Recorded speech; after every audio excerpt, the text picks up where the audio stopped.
My name is Jacob. I am a bartender. When I managed a local deli shop that delivered, I was the manager.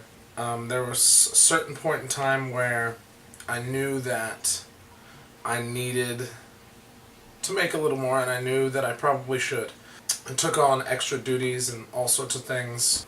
Basically, what I did was thought about what I want, what I needed, and then wrote it all down, kind of put a presentation together, asked if the owner would sit down and have a chat with me, and I just basically went over bullet point of what I do and why I should make more money. At the end of the process, he gave me a raise.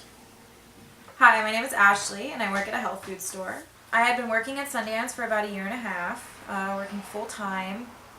So I approached my boss and explained to her why I felt that I deserved, a raise and some more time on the clock due to my increased amount of responsibilities because of my, time spent there. She told me that she had to think about it, and then the next day she had me sign the paperwork. So it was kind of nice to put myself out there and ask and actually receive the reward.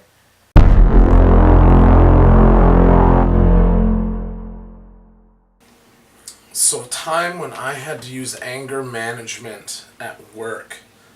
Oh, it's often that I have to use anger management. I have had to use anger management probably every day working in customer service. People will say anything and everything to any amount of service industry workers.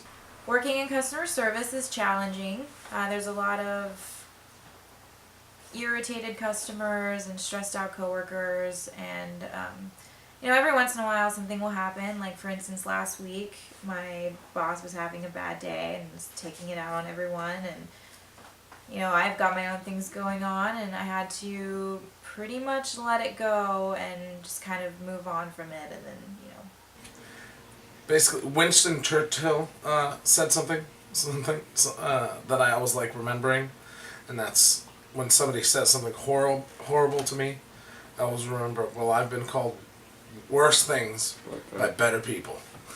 And I think it's kind of funny when I think about that. But time when I had to use anger management at work.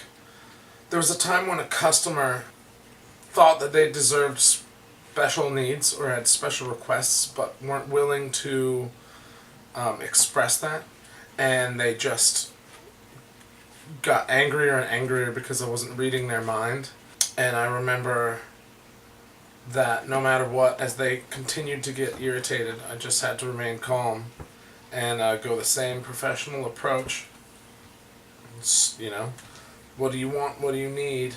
And even though he was acting increasingly crazy, but we eventually, he calmed down and we figured it all out. It's one way like that. I don't want to say that the guy was blind, but he wasn't though.